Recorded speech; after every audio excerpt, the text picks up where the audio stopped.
Amen, amen, gloire à Dieu. Que Dieu vous bénisse. Shalom mon frère, shalom ma soeur. Qu'il est bon et doux pour des frères de demeurer ensemble. Donc je prie que Dieu puisse ouvrir ton cœur, que tu puisses recevoir cette parole et que cette graine qui va être plantée, donc cette graine de la parole, puisse croître. Alléluia. Acclame pour ton Dieu. Alléluia. Alléluia. Alléluia. Gloire à Dieu. Donc j'aimerais et je remercie vraiment le Seigneur pour cette opportunité qui me donne un grand privilège de pouvoir annoncer la parole dans une église de Dieu. Parce qu'aujourd'hui, c'est tellement rare, les vraies églises, les vraies assemblées, que je bénis vraiment Dieu et j'aimerais qu'on puisse acclamer pour le Seigneur.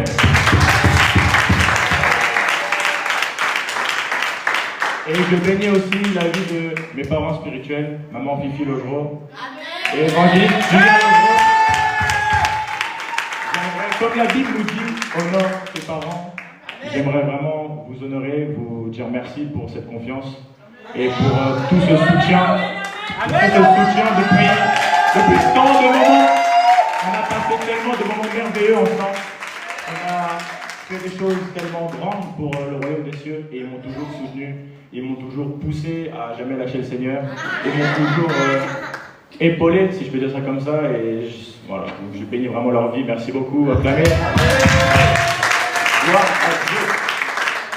Le problème de beaucoup de personnes, de chrétiens aujourd'hui, c'est que tu donnes ta vie à Jésus, mais malheureusement, il y a encore des choses dans ta vie qui t'empêchent que Christ puisse prendre sa place totale en toi. Tu dois savoir que l'apôtre Paul a dit, ce n'est plus moi qui vis, mais c'est qui? C'est Christ qui vit en moi. Pour que Christ puisse vivre dans ta vie, mon frère, il y a tout un processus, et c'est ça que tu dois tellement bien comprendre. Alléluia. Acclamez pour la gloire de l'Éternel. Alléluia. Donc, le mot que l'Éternel emploie dans ce verset, Exode 25, verset 8, c'est habiter. Habiter en hébreu, c'est shakan. Shakan. Qui signifie demeurer, habiter. Et quand on va dans le livre de Jean, chapitre 1, verset 14, la parole de Dieu nous dit, la parole a été faite chair et elle a habité parmi nous. Elle a encore habité, shakan. C'est-à-dire que la volonté de Dieu dans l'ancienne alliance et la volonté de Dieu dans la nouvelle alliance, c'est que Dieu puisse habiter dans ta vie. Acclame pour l'Éternel. Acclame pour la gloire de l'Éternel.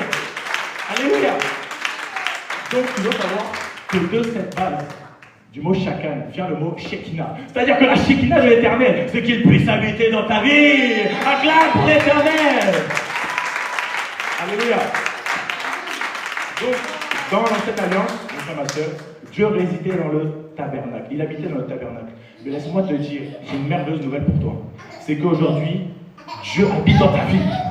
Dieu habite dans ta vie par son Saint-Esprit. Il est écrit que mon corps est le temple du Saint-Esprit. Ton corps n'est pas le temple des démons, mais il faut que ton corps soit le temple du Saint-Esprit. Alléluia.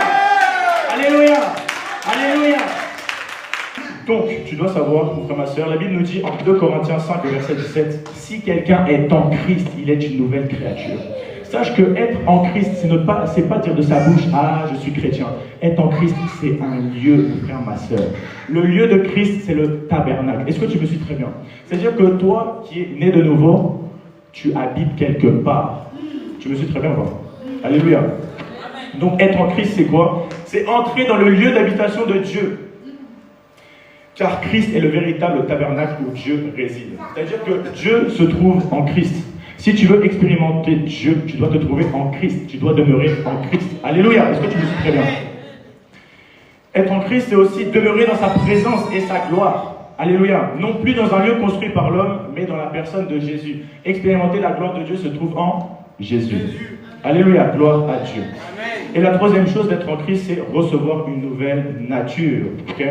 Celle de Christ reflétant la gloire de Dieu. Car tel il est, tel nous sommes. Okay? Donc pour récapituler, le tabernacle annonçait Christ. Et être en Christ, c'est habiter en lui, afin que lui demeure en nous. Acclamons pour la parole de l'Éternel. Donc, je vais donner plusieurs définitions pour qu'on ne puisse pas se perdre. Tabernacle, qu'est-ce que c'est? C'est un lieu sacré mobile, construit après la sortie des Israélites d'Égypte, où Dieu habitait parmi le peuple. Okay? Et le tabernacle, c'est constitué de 3 lieux. Okay? Donc le parvis, le lieu saint et le lieu très saint, aussi appelé le Saint des Saints. Okay?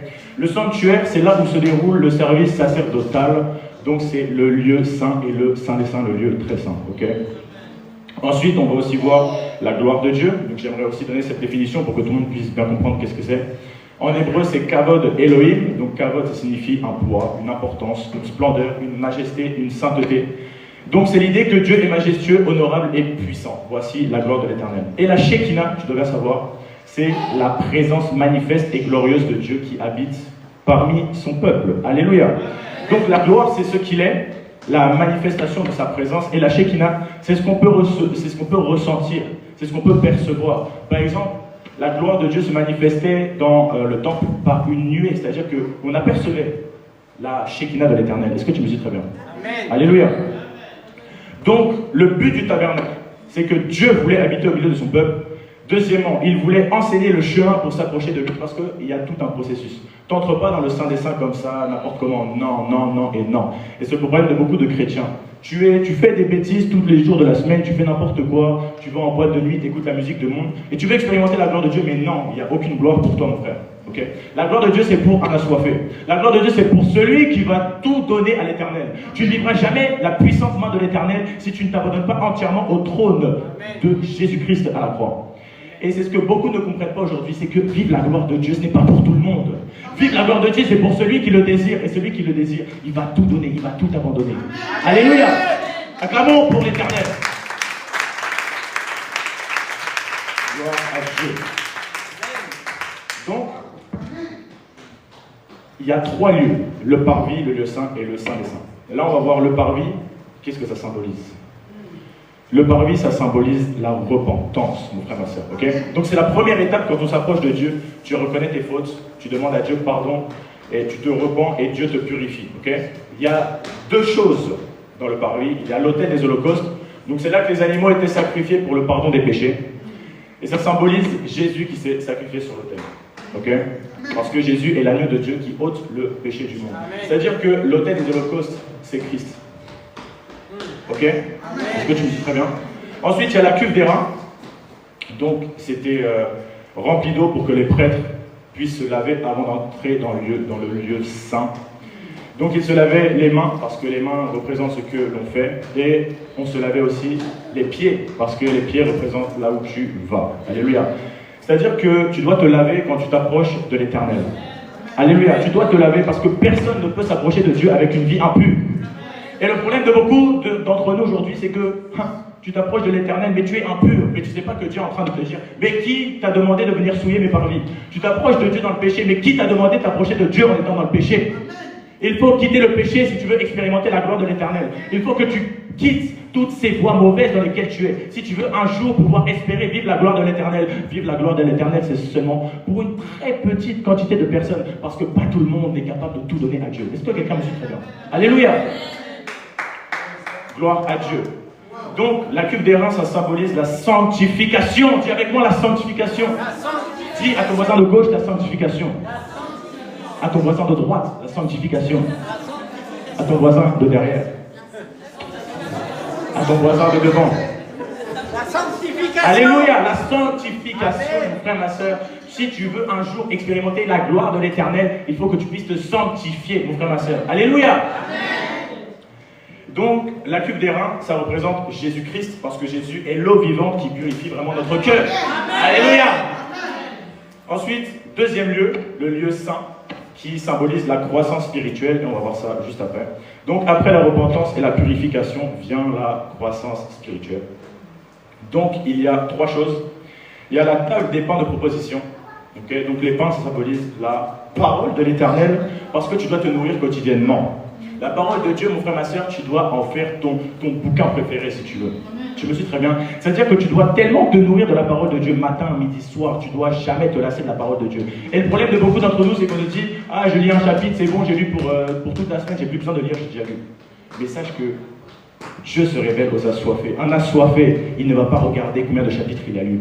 Un assoiffé, il ne va pas regarder sa montre. Ah, ça fait 1 heure que je suis en train de méditer. Non, un assoiffé, c'est celui qui est prêt à tout pour entrer dans le lieu très saint. Voilà pourquoi ne te contente pas d'être dans le parvis, ne te contente pas d'être dans le lieu saint, mais contente-toi et efforce-toi de rentrer dans ce chemin étroit, parce que larges sont les voies qui mènent à la perdition. Efforce-toi d'entrer dans le lieu très saint. Alléluia. Est-ce que nous comprenons la parole de l'Éternel? Acclame pour l'Éternel. Alléluia. Sur la table des pains de proposition, il y avait 12 pains qui représentent les 12 tribus d'Israël. Et les pains, c'est qui? Ben, c'est Jésus. Jésus est le pain de vie. Amen. Alléluia. Voilà pourquoi je te dis que le tabernacle, c'est Jésus-Christ, mon frère, ma soeur. Le tabernacle annonçait prophétiquement le règne et la venue de Jésus-Christ. Amen. Alléluia. Ensuite, dans le sein, il y avait le chandelier d'or, donc symbolise le Saint-Esprit. Okay. Et qui éclaire? C'est qui éclaire? C'est Jésus. Jésus, il a dit, je suis la lumière du monde. C'est-à-dire que même le chandelier d'or, c'est Jésus. Alléluia. Okay. Ensuite, l'autel des parfums, donc il est l'encens dessus. Okay. Et l'encens qui monte vers Dieu symbolise les prières, l'adoration, la louange. Et qui est celui qui intercède pour nous? Jésus. Amen. C'est-à-dire que là, on a vu le parvis. Le parvis, c'est Jésus-Christ. Le lieu saint, c'est Jésus-Christ. Et là, on entre dans la vraie profondeur, la gloire de l'Éternel, la Shekinah de l'Éternel. Alléluia. Kabod Elohim. Kabod Elohim, la gloire de l'Éternel. Okay. Donc, le Saint des Saints, ou le lieu très saint, là où se trouve la gloire de l'Éternel. Donc, c'est l'endroit le plus sacré où la gloire de Dieu se révélait au contact de l'arche de l'Alliance. Et tu dois savoir que personne ne pouvait y entrer sauf le grand prêtre, sauf le souverain sacrificateur, qui s'appelle Kohen Gadol. Si tu vas en hébreu, il s'appelle Kohen Gadol, celui qui entre dans le lieu très saint.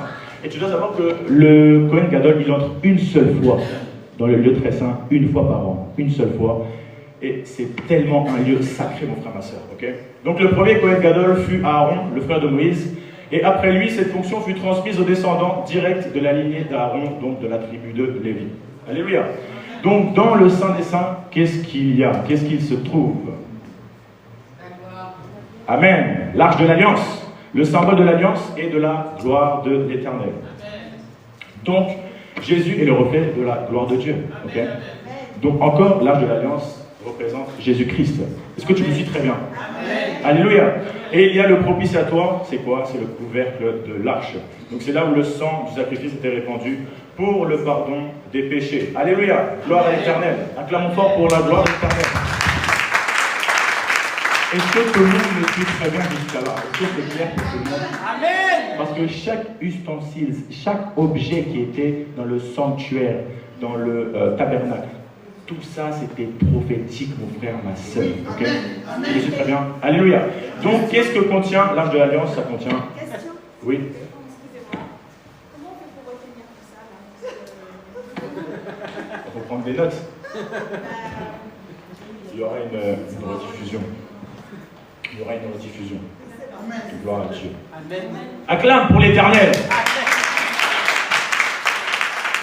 Donc, l'arche de l'Alliance contient certaines choses, et toutes ces choses que contient l'arche de l'Alliance, c'est Jésus-Christ. L'arche de l'Alliance, c'est Jésus-Christ, et l'arche de l'Alliance contient Jésus-Christ. Alléluia. Et je vais t'expliquer. Alléluia. Donc, il y a quoi? Il y a les deux tables de la loi. Donc, les deux tables de la loi, c'est quoi? Ça représente la parole de Dieu et sa justice. Et qui est la parole? C'est Jésus-Christ. Parce qu'au commencement était la parole était avec Dieu, et la parole était Dieu. Okay. La deuxième chose, c'est la manne. Okay. Donc, ça représente la provision céleste de Dieu. Vous savez comment moi j'aime appeler Dieu? J'aime l'appeler Jéhovah Jireh, le Dieu qui pourvoit. Parce qu'il pourvoit à tout, parce que tu dois savoir que quand tu te donnes entièrement à Dieu, tu n'as plus besoin de t'inquiéter pour les choses de ce siècle présent. Tu n'as plus besoin de t'inquiéter, ma famille, parce que Dieu a ta famille entre tes mains. Tu n'as plus besoin de t'inquiéter pour mon foyer, pour mes finances, parce que Dieu a tout ça entre ses mains. Mon frère, j'aimerais te dire que ton nom est inscrit dans la main de l'Éternel. Dieu ne t'a pas oublié, Dieu ne t'a pas mis de côté, mais seulement concentre-toi sur l'œuvre de la croix, mon frère, ma soeur. La Bible nous dit quelque chose. Si mon peuple sur qui est invoqué mon nom s'humilie, prie et cherche ma face avec des jeûnes, avec des pleurs, déchire ton cœur et pas tes vêtements. Si tu te détournes de toutes tes mauvaises voies, l'Éternel te pardonnera. Voilà pourquoi même le pardon de Dieu, il y a un processus, mon frère, ma soeur. Tu dois te détourner de tes voies. Beaucoup pêchent et après tu vas voir le Seigneur. Seigneur, pardonne-moi. Mon frère, sache que c'est zéro. Demander pardon à Dieu en demeurant encore dans le péché, c'est zéro. Est-ce que tu me suis? Demander pardon à Dieu en étant toujours dans le péché, c'est zéro. Et ça, je vais t'expliquer très bien pourquoi.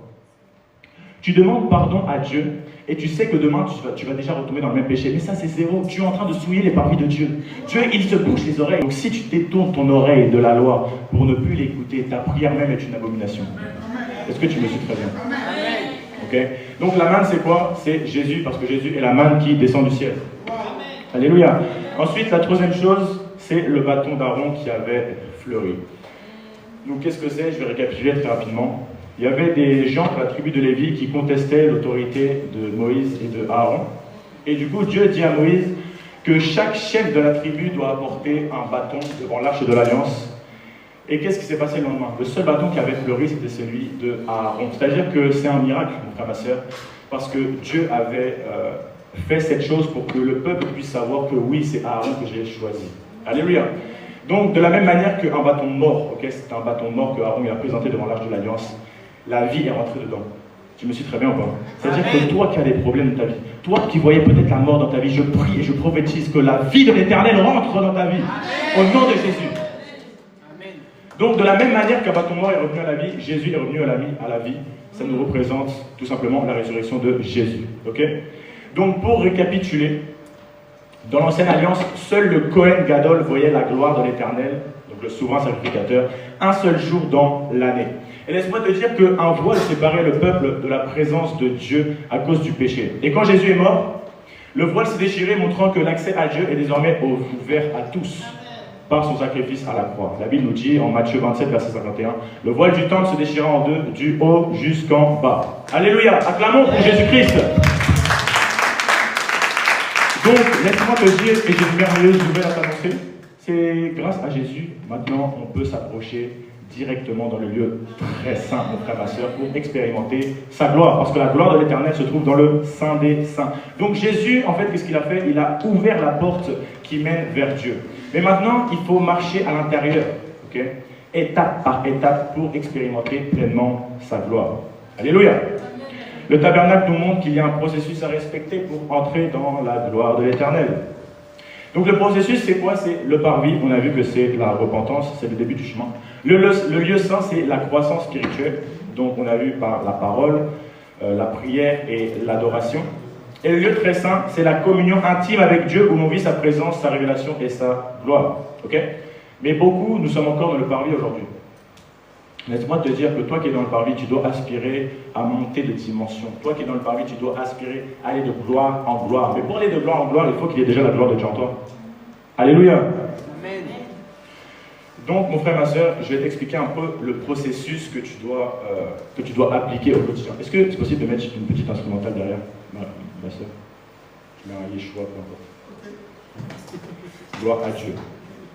Donc, laisse-moi te dire que vivre la gloire de Dieu, c'est entrer dans le lieu très saint en suivant un processus. Laisse-moi te dire quelque chose. Qui est Jésus pour toi, mon frère, ma soeur? Qui il est vraiment? Est-ce que Jésus est ton amoureux? Il a dit, si vous m'aimez, vous garderez mes commandements. C'est-à-dire que la première étape que tu dois faire pour entrer dans le lieu très saint, c'est que tu dois garder sa parole dans ta vie. Tu dois toujours chercher à plaire à Dieu, non pas plaire aux hommes, parce que c'est impossible. Tu ne peux pas plaire aux hommes et plaire à Dieu. Tu dois toujours chercher la volonté de l'Éternel sur ta vie. Tu dois toujours chercher qu'est-ce que Dieu veut dans ma vie, qu'est-ce que Dieu a prévu sur moi, quels sont ses plans que Dieu a prévus pour moi. Est-ce que tu me suis très bien? Alléluia. Donc, est-ce que tu es satisfait de ta propre vie? Parce que laisse-moi te dire que si tu es satisfait de ta vie, si tu es satisfait de ton péché, tu ne pourras jamais expérimenter la gloire de l'Éternel. Parce que tu dois renoncer à ta propre vie. Alléluia. Tu ne peux même pas préférer ton propre époux, ta propre époux. Tu ne peux même pas préférer ta propre famille. Tu ne peux même pas te préférer à Jésus. C'est-à-dire que celui qui vient à Jésus, tu dois être prêt à te donner entièrement. Est-ce que quelqu'un est prêt à se donner entièrement à Christ?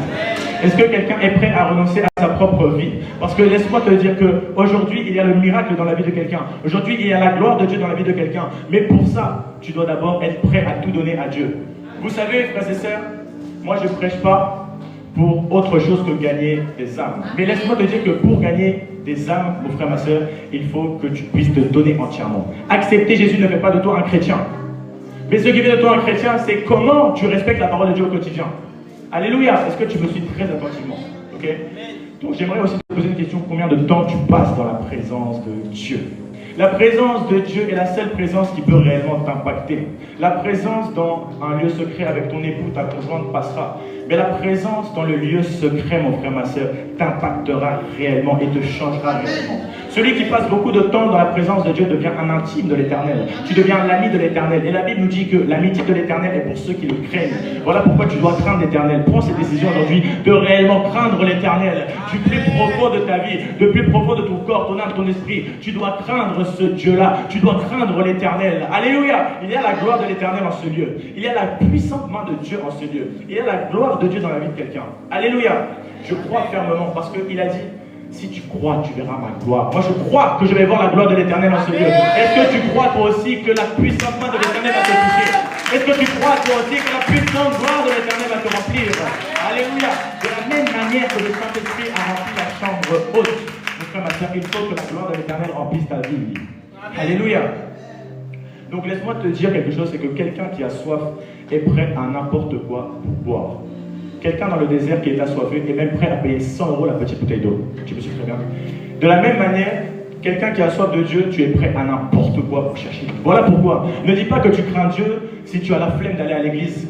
Ne dis pas que tu es ami de Dieu si tu as la flemme d'aller à l'église. Parce qu'en réalité, lorsque tu es ami de Dieu, faire son œuvre ne sera pas pénible. Laisse-moi te dire que si faire l'œuvre de Dieu c'est pénible, aller à l'église c'est pénible, tu traînes des pieds. Laisse-moi te dire que si même en allant à l'église, tu n'as même pas le sourire aux lèvres, laisse-moi te dire que tu n'es pas l'ami de l'Éternel. Celui qui est ami de l'Éternel a la joie quand il se réveille le matin. Celui qui est ami de l'Éternel a la joie lorsqu'il s'endort le soir.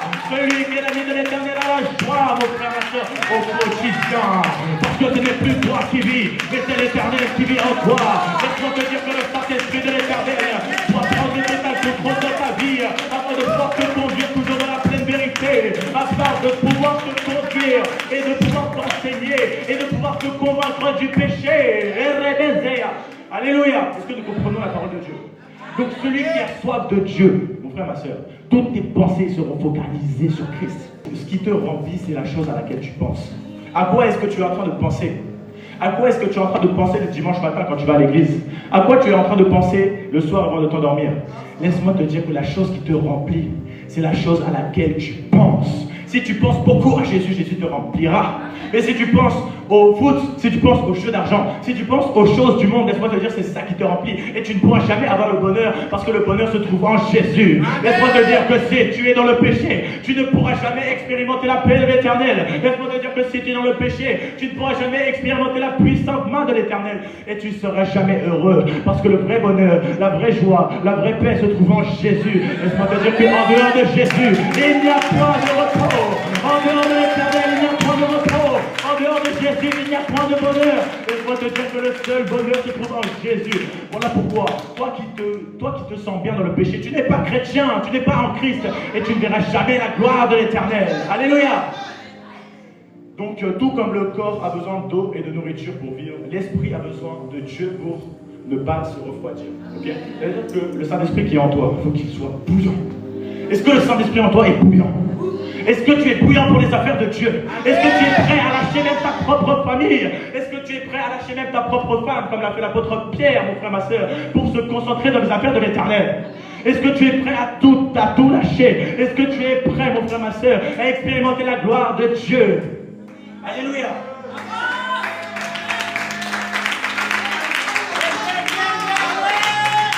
Que même la soif spirituelle, c'est une sensation provoquée par la privation de la boisson et de la nourriture spirituelle qui sont la parole de Dieu, sa présence, sa puissance et son intimité. Et laisse-moi te dire que le manque de Dieu te donnera la dépression. Le manque de Dieu te donnera la tristesse. Le manque de Dieu, tu ne sauras même pas pourquoi tu es là. Mais Seigneur, pourquoi j'existe? Pourquoi tu m'as créé ça? C'est le manque de l'Éternel. Laisse-moi te dire que tu dois te remplir de la parole. Tu dois te remplir de Jésus. Tu dois te remplir du Saint-Esprit. Voilà pourquoi tu dois beaucoup jeûner. Un chrétien qui ne jeûne pas n'est pas chrétien. Alléluia, n'attends pas les jeûnes de l'église pour jeûner. Mais tu dois jeûner de toi-même. Parce qu'il est écrit que depuis le temps de Jean-Baptiste, ce sont les violents qui s'emparent du royaume. Le royaume de l'Éternel. Le royaume de l'Éternel. Le royaume de l'Éternel. Le royaume de l'Éternel. La parole de l'Éternel. L'unique vérité qu'il y a dans cet univers. Laisse-moi te dire qu'on commence à connaître la parole. La parole de Dieu est vivante et efficace. Plus tranchante qu'une épée quelconque à de tranchant. Et la parole de l'Éternel, tu dois t'appuyer dessus au quotidien. Lorsque tu as une décision à prendre, appuie-toi sur la parole de l'Éternel. Appuie-toi sur la parole de l'Éternel. Appuie-toi sur la parole de l'Éternel. Appuie-toi sur la parole de notre Dieu. Le monde peut te mentir. Même ta propre femme, laisse-moi te choquer, même ta propre femme peut te mentir. Ta propre famille peut te mentir. Mais il y en a un qui ne pourra jamais te mentir. Et il y en a un qui est fidèle. Et il n'est pas là pour mentir. Je ne mens pas. Alléluia. Tu dois savoir que l'environnement du poisson, c'est dans l'eau. Si le poisson sort de l'eau, il va mourir de par et pour toi. Si tu sors des parvis de l'Éternel, si tu sors de la présence de Dieu, tu vas mourir, tu vas te sentir mal. Voilà pourquoi celui qui a le Saint-Esprit doit toujours se laisser conduire par le Saint-Esprit. La Bible est en train de dire que si tu accomplis les désirs du Saint-Esprit, tu ne peux pas accomplir les désirs de la chair. Sois conduit par le Saint-Esprit pour ne pas te laisser dominer par le péché. Alléluia. Donc, mon frère, ma soeur, laisse-moi te dire de quoi as-tu vraiment soif? Est-ce que tu as soif d'argent? Tu peux sortir. Si tu as soif d'un mariage, plus que Jésus, tu peux sortir. Si tu as soif de quelque chose, plus que l'Éternel, on appelle ça une idolâtrie, tu iras pur en enfer. Alléluia. Gloire à l'Éternel. Et laisse-moi te dire qu'on ne peut pas avoir plusieurs soifs en même temps.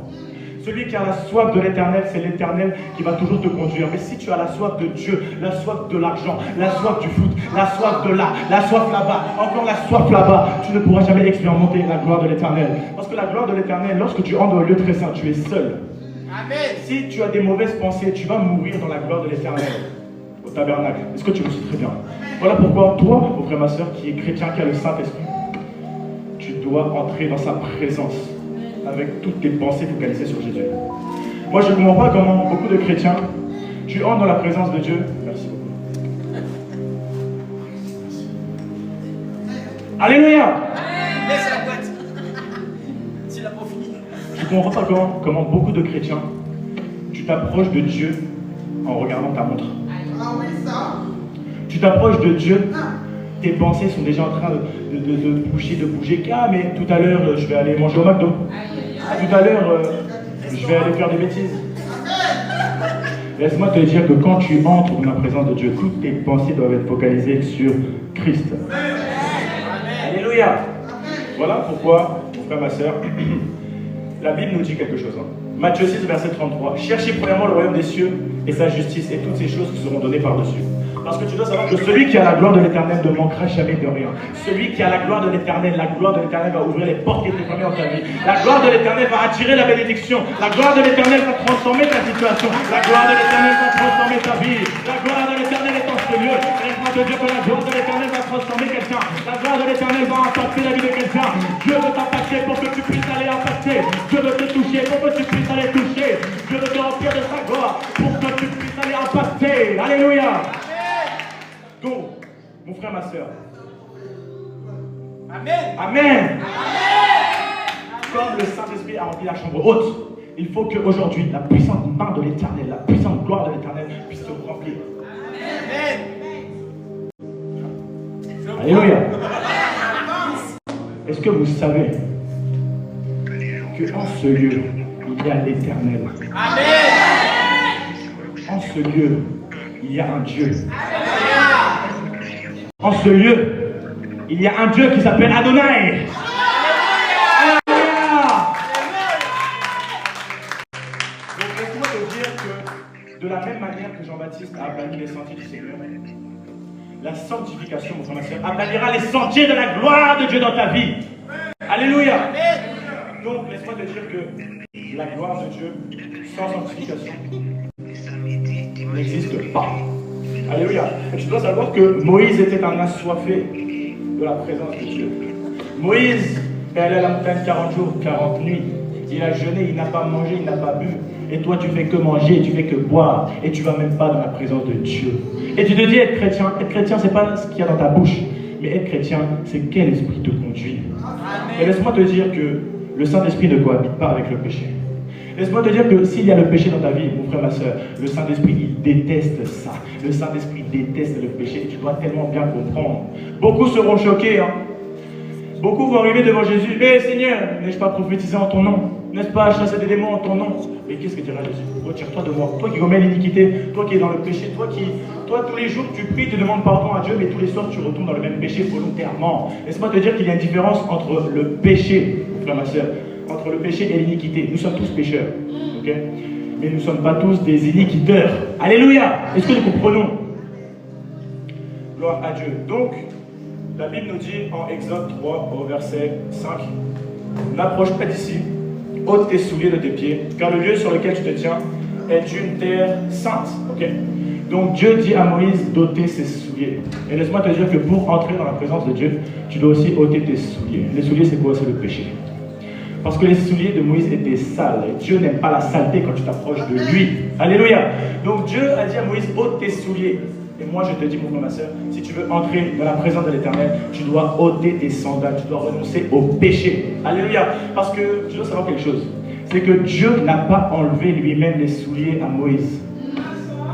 Est-ce que tu le sais très bien? Dieu n'a pas enlevé lui-même les souliers à Moïse, mais il a dit ôte. Et Moïse, obéissant qu'il est, il a enlevé. C'est-à-dire que Dieu ne peut pas te sanctifier si tu ne le veux pas. Dieu va te dire sanctifie-toi. Mais ce n'est pas Dieu qui va te sanctifier parce que Dieu, il est un gentleman. Dieu, il ne va pas faire quelque chose que tu n'as pas envie de faire toi-même. Alléluia. Donc, tu dois être un violent dans les affaires de Dieu pour marcher dans la sanctification. Pour marcher dans les paroles de l'Éternel. Tu dois être bouillant et tu dois chercher Dieu en étant bouillant, en étant violent. Jeûne, prie, jeûne, prie, jeûne, prie. C'est ça ta vie, mon frère, ma soeur. Ta vie, ce n'est pas aller faire des bêtises dans le monde, mais ta vie, c'est de plaire à l'Éternel. Est-ce que quelqu'un a envie de plaire à Dieu en ce lieu?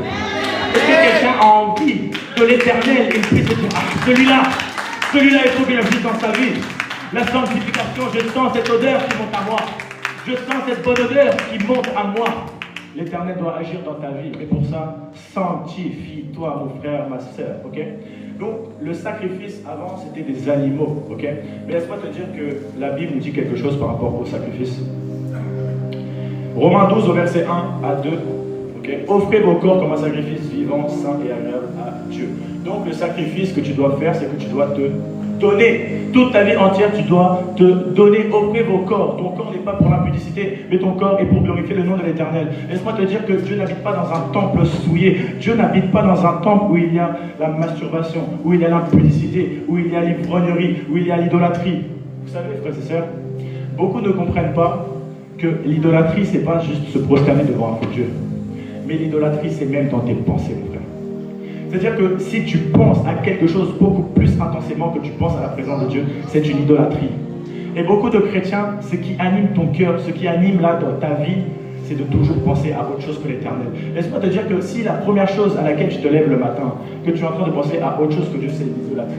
Moi, je te dis que un chrétien, mon frère, ma soeur, la première chose à laquelle tu dois penser, c'est même pas toi qui vas te dire « Ah, mais il faut que je pense à l'Éternel ». Non. C'est le Saint-Esprit qui va te pousser à penser. Parce que celui qui est conduit par le Saint-Esprit, ce n'est plus toi qui vis, tu es conduit par lui. Alléluia. Amen. Et Matthieu 6, au verset 6 nous dit, mais quand tu pries, entre dans ta chambre, ferme ta porte, et prie ton Père qui est là dans le lieu secret. Et ton Père qui va dans le secret te le rendra. Ce que tu dois comprendre ici, c'est ferme ta porte. Ferme ta porte, c'est quoi? C'est la sanctification. Jésus nous dit, ferme ta porte. Ferme la porte au péché. Ferme la porte à l'idolâtrie. Ferme la porte à toutes ces choses que Dieu il ne tolère pas. Tu dois savoir qu'il y a des choses que Dieu il ne tolère pas.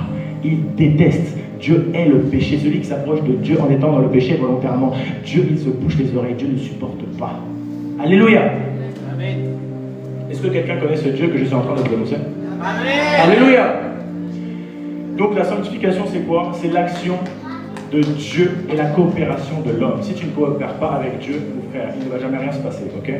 Donc c'est l'action de Dieu et la coopération de l'homme qui fait qu'une personne devient de plus en plus sainte, purifiée du péché et remplie de l'esprit de sainteté. Alléluia. Et un verset pour que je puisse vraiment pouvoir t'impacter. Alléluia. La Bible nous dit, Hébreux 12, verset 14, recherchez la paix avec tous et la sanctification sans laquelle personne ne verra Dieu.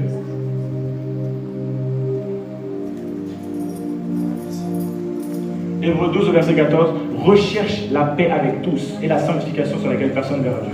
Mais il y a un autre verset qui dit exactement la même chose, mot pour mot, en Jacques 1, verset 27.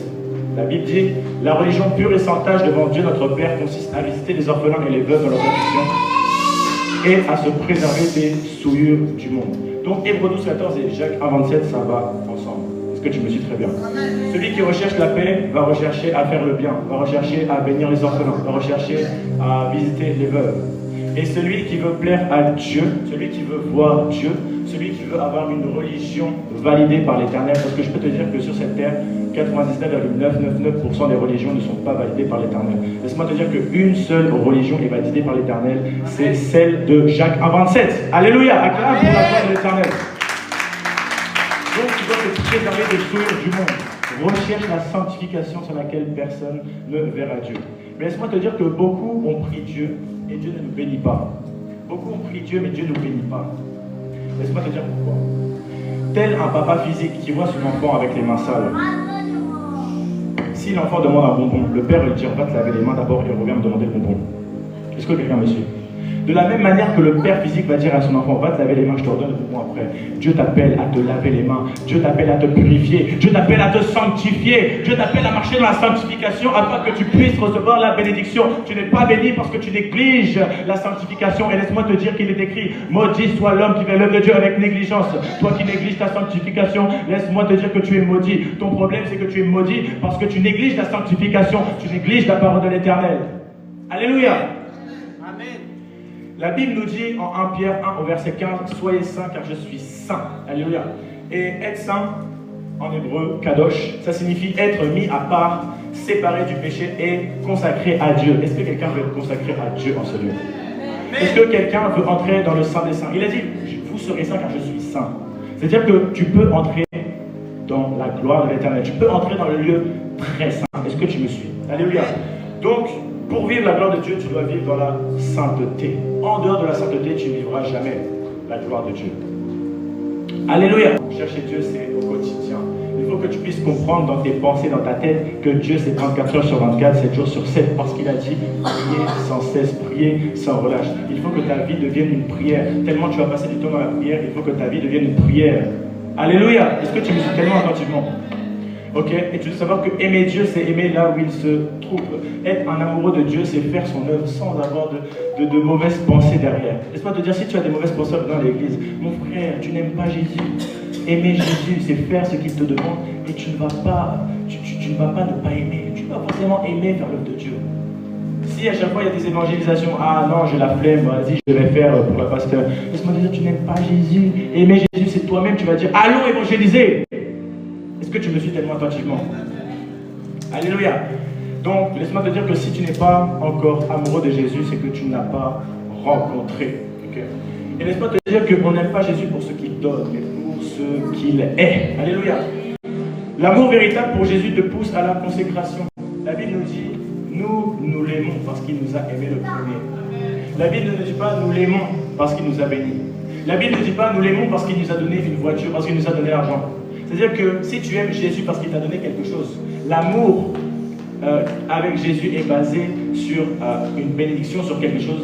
Lorsque cette bénédiction passera, il n'y aura plus d'amour. Beaucoup d'entre nous, à chaque fois que tu pries, tu parles toujours, tu racontes tes problèmes à Dieu, tu racontes tes problèmes à Dieu. Mais Dieu veut que tu puisses lui dire, Seigneur, viens dans ma situation, viens dans mes problèmes. Beaucoup d'entre nous, tu passes des heures seulement, tu es en train de raconter des problèmes à Dieu. Mais Dieu veut que tu puisses le dire, s'il y a un Dieu dans les cieux, que ce Dieu-là puisse agir. Dieu veut que tu puisses dire, mon Rédempteur est vivant, il se lèvera le dernier. Celui qui demeure dans les parvis de Dieu ne doute pas de son Dieu. Laisse-moi te dire, si tu doutes de Dieu, c'est qu'il y a un problème entre toi et ton Jésus. Alléluia. Et laisse-moi te dire que celui qui aime Dieu est le péché. Tu ne peux pas apprécier le péché. Tu ne peux pas apprécier, mon frère, ma soeur, être dans le monde. Celui qui est ami du monde est ennemi de Dieu. Tu ne peux même pas apprécier 1% de ce que le monde va te donner. Sinon, tu n'aimes pas Jésus. Soit tu aimes Jésus et tu le respectes et tu fais ce qu'il te dit, soit en réalité, tu ne l'aimes pas.